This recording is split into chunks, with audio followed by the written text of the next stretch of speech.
Live. Hello, guys. Welcome to another Friday night live stream. Where basically I just sit down here and just chat away with the good people that bother to tune in and sort of just say hi. Ask me a few questions. Not all of our chats are model related. 95 to, well, I'd even say 99% of them are, but we don't normally just stick to the model. We just have a chat.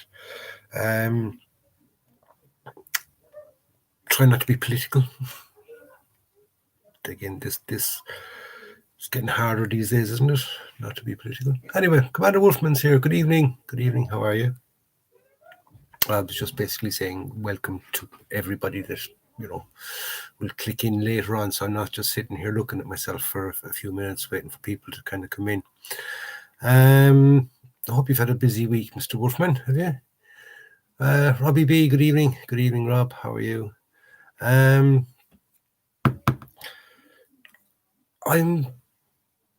waiting forever to get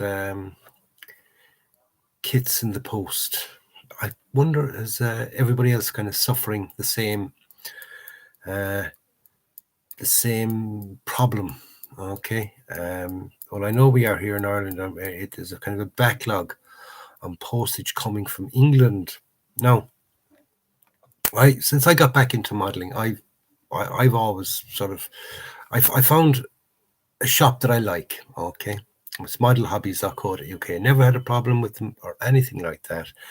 I got stuff off them there just before Christmas. It came nice and quick, no problems, absolutely brilliant. Lovely people to deal with. Any problems you have, sort you out straight away. Now, I've been sort of looking through, say, there, just flicking up through my phone, looking at Facebook, and noticed that a lot of people are having problems with getting kits from overseas and things like that. Now, just after Christmas, actually it was in the new year, I ordered a kit from Poland. And now prices were reasonable enough, about basically what I was paying from getting them from the UK, actually, to be honest with you. No major saving. But I'm still fucking waiting for it. And I suppose I just get in contact with them. They might give it an old boot. But I'm just wondering, is anybody else around sort of that, say, has Brexit kind of caused any problems with ordering kits? I know that the lockdown has definitely, if you're looking through the pages on Model Hobbies and a few of the others, like I've been doing the last couple of days there, a lot of kits being sold out, a lot of nice kits being sold out. You have to kind of look for what's there and give a good search. Sort of with loads of people in lockdown, they're kind of buying more kits. Let's hope they're being bought by builders, shall we say, people that are going to build them, not just people that are going to sort of stick them in a press and look at them and do whatever they do over them while they're looking at them. Don't want to know. So anyway, let's get into the chat and see who's here. Paul Sutton's here. Good evening. Good evening. Liam Kelly. Good evening. Hope you're safe and well, and good evening to everyone. That's from Luke. Commander Wolfman, how was your week? Yes, it's been fun but busy. Yes, Commander Wolfman had a fun but busy week. I asked him that before I kind of went into my little rant. I've had a reasonably good week, I must admit. I've been quite busy. Work-wise, as a lot of you know, I work as a carer since I retired from the army. But we've one of the chaps out sick, so I'm kind of covering his shift as well as mine. Well, maybe half his shift. I just have an extra two calls a day, and I must admit I'm pretty darn tired today. I'm pretty tired.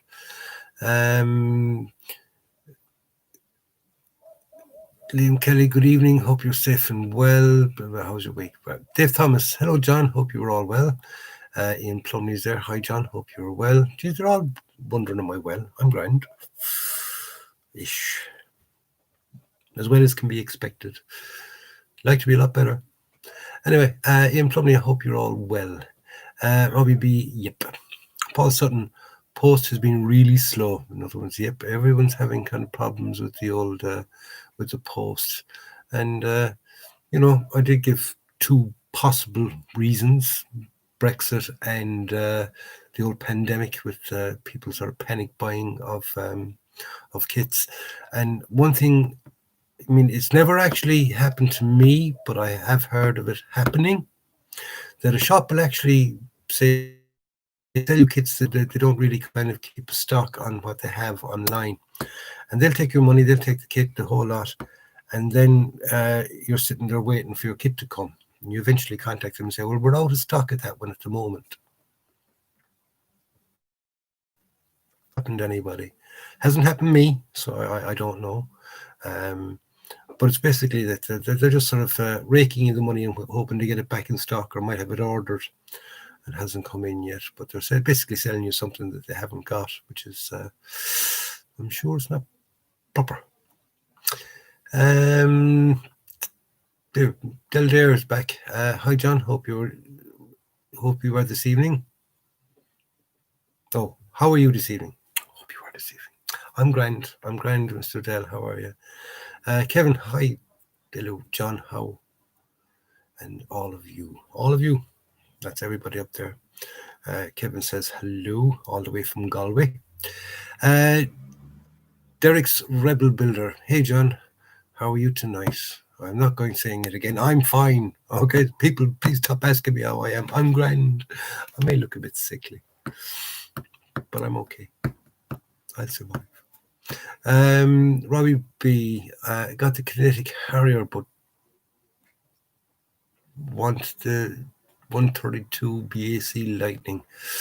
Yes, I'm not an aircraft person, but I mean, I know that I built my Phantom there, and it was the amount of decals just drove me a bit mental. At least with armor, if you make a little mistake or you leave off some of those decals or make a mistake with decals, you do a bit of battle damage in that area and a bit of mud and all that kind of stuff. Works wonders. Works fucking wonders.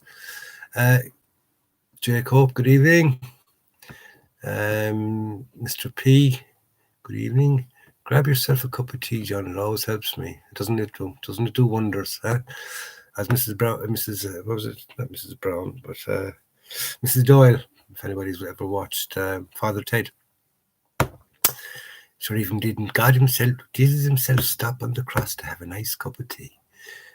Anyway, yes, John, it's happened to me. Oh, Robbie, yeah, they're selling you stuff, and technically they don't really have it. They should kind of have it in stock, and if they don't have it in stock, they tell you on the website that you don't have it in stock. Tell you that you can pre-order, pay for it and order it, or you can kind of send you an email when it comes in. That would be sort of the proper way of doing business. But yeah, when have we all sort of done things properly? Yeah, but it's happened to me. It wasn't funny. It wasn't fair ringing them the very next day. I'd be thinking fair ringing them, that's for sure. Robbie B, he prefers armor as well, but just needs a bit of a mojo lift. Yes, I wouldn't call going into aircraft a mojo lift. I thought I still have my bomber there. Haven't even touched it. Haven't even looked at it. And in spending a good evening sitting down. I mean, I spent the day kind of looking at the instructions, and it's a good old evening there. Building that little. I'm looking over behind there, that little cockpit. And by the time I was finished with the cockpit, I was ready to fucking smash it with a hammer. I just didn't want to even look at another model kit, and it just drove me mental. The size of it, just the fiddliness of it, the detail was so small that I just didn't like it. I just didn't. Can't like it. But I'm not going to let it beat me. I am going to get that bomber finished at some stage. I know it'll be much more different when I go into the rest of it. It's just give me a bit of armor any day. And I got stuck in then to the mouse, and really happy with that. Finished that off during the week, and I really like my camouflage screen. What if? Do you know what I mean? Like it is basically a what if tank, as in, never really went into production. So my paint scheme sort of matched that what if. And like I said in the thing, I can't be called. Nobody can come up to me and say I'm wrong. It's the great thing about paper panzers. First one I've ever done, and to be honest with you, I didn't really want to do it before I even started. Don, how are you? Oh, Don's there. Yes, John's happened to me. Liam Kelly. A bit of Del Dare. How's the FT17 build going? I'll tell you that's going well. It's a nice build. I thought I recorded a video the other night, and it turned out that I must have sort of double tapped or something. I got a couple of seconds of the video anyway, and not noticing it, I went along and uploaded a video of 2 seconds or 3 seconds of nothing happening. So I do apologize to anybody that's watched it. I've taken it down again since, but I was just kind of giving my thoughts on the kit. It's from RPM. If anybody hasn't seen it, at the box here beside me. That's it. Okay, it's from RPM. It's the old FT17. The plastic, it's pretty soft. It is pretty soft plastic, as in when you're sanding it or cutting it, be very, very careful. The knife can, for scraping along, cutting off a little nub from sprue gate, the knife can kind of dig in very, very fast because the plastic is pretty soft. And same then if you're sanding on it,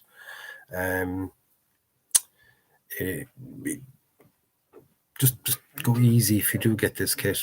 But if you know that and you're taking your time, it's quite nice, quite nicely detailed. That's the part of the bottom of the where the tracks go. That'll go on top. There's a little bit here then that leads on to the drive sprocket, and then the big wheel then at the front, the idler, made of wood apparently. But it's going nice. It's delicate. Like I said, the plastic is delicate, but so is the kit, and it's nice. You just have to be that little bit more careful. You can't really just kind of slap things on, and being that little bit more careful with the plastic. I'm enjoying it. I'm not getting very much done. I spent last night actually tidying up all this, because this was a basic mess, an absolute mess. There was bits of everything, and there was no order to it, none whatsoever. There had been at one stage, but it kind of went a bit haywire. So I spent last night kind of sorting out all that, all my paints and the work bits and pieces, and I know where everything is. And if I need something, I know I can get my hands on it easy enough. So that's what I spent last night doing. So that's why I got very little done, and that's all I've done. I've had to make 2 of these pieces. Now, there's a lot of pieces in that, in that. There's 2 pieces to each wheel, and there's 10 wheels. The 3, 4, 5, 6, 7, 9 wheels. Then you've got 2, 3, 4 bogies, and then you've got the top and two top pieces. So loads of work. I wasn't doing nothing. I was working away. I was doing a little bit anyway. So I'm enjoying it. I am enjoying it, I must say. Let's get back onto the thing. That was Del Dare asking me how the FT was going. It's happened to us over here, and I'm waiting for bloody paint. Nothing worse than you're waiting for paint or something, or stuck, sort of hummed and hawed for a while about buying a kit, and you're down to your last kit, and it's getting near the end, and you're waiting for a kit to come. Been there.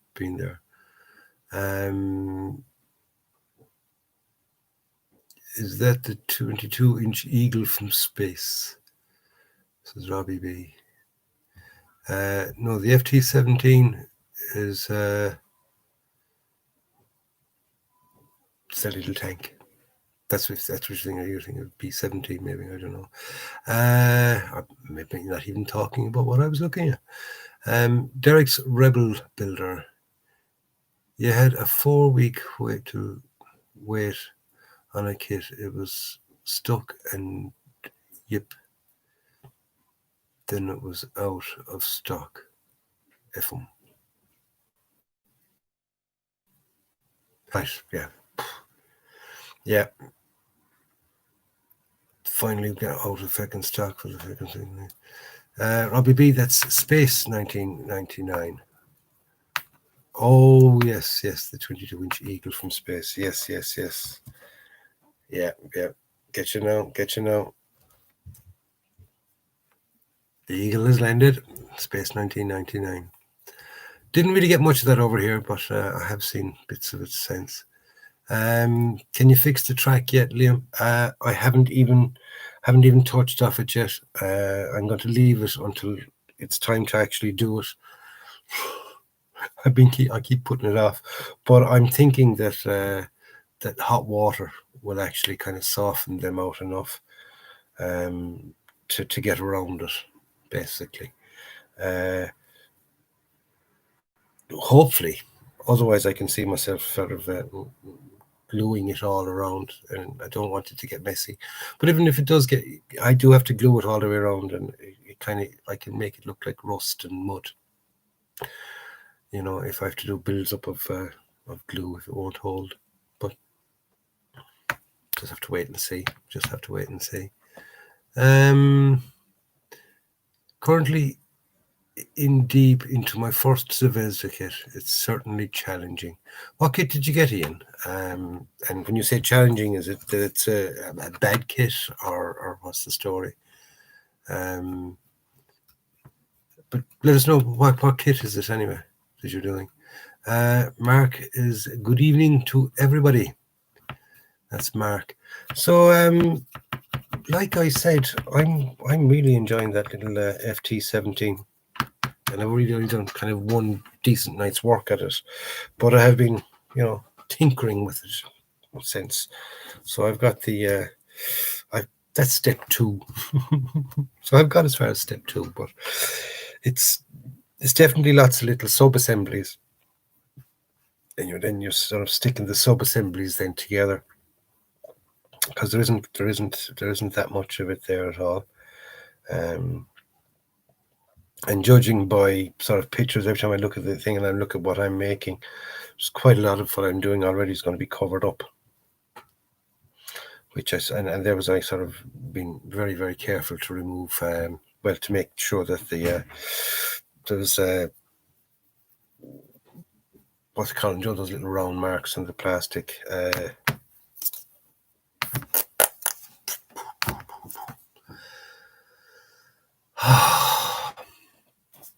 It's where the kind of the sprue is pushed out. Ejector pin mark.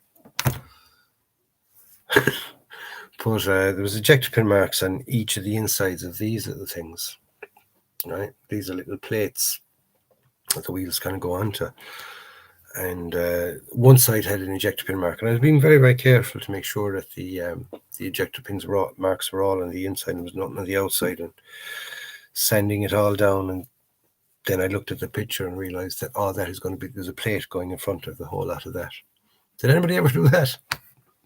Just make sure a piece is absolutely beautifully clean and all nice and seam line all gone and everything else, and then put it down and then go on to the next step and find that you're basically covering all that with a big plate or something that you're not going to get to see. It's not fun. It's not fun. So I wonder how many. Can I ever find out how many's watching at the moment? Oh, there is theirs. Is that it? 33 people watching at the moment. God, have you nothing to do on a Friday night, lads? Just to sit here and watch me ramble away, because there's nobody asking me anything. Injection marks, yes. Just remember me when we have named the P100 von Wolfman. Atelier von Wolfman. Yes, that's Mr. Commander Wolfman there. Cushman is there, NYC. Hello, John. Peter Rogers, hi. Dave Thomas, have you decided on the camo scheme and decal choice yet for the FT17? I haven't. I have not yet. I usually sort of don't get around to that until the very last minute, because a lot of times when I've said I've started off a video and saying, "Oh, I'm going to do this in a desert scheme," and then halfway through, then it gets changed. Like, no, I've decided I'm going to do it with the two-tone camo. Then a couple of videos later, I've decided to go for the three-tone camo, and then when I'm actually painting it, I'm back to doing the desert or do a whitewash altogether. But no, I've decided not to make my mind up until I'm literally sitting down and start the painting process, and then I decide when there's no going back, because every time I look at it, and I kind of look at videos and things of actual ones, and trying to get something that I'm going to like, not necessarily what is say the most common scheme or anything like that. I remember seeing a scheme once, but I'm not sure whether it was on that or not, or whether it was on some other tank. It's where you get the colors in kind of blocks, and then there's a black line joining, going around the borders of each one. I thought that would look nice. But I'm trying to remember, was it on that or was it on something completely different? I know it was on a Mark IV, but did they use the same camouflage on the FT? I don't know. I'm sure somebody out there has a little bit better knowledge than me when it comes to that. When it comes to marking schemes, then I have never been, shall we say,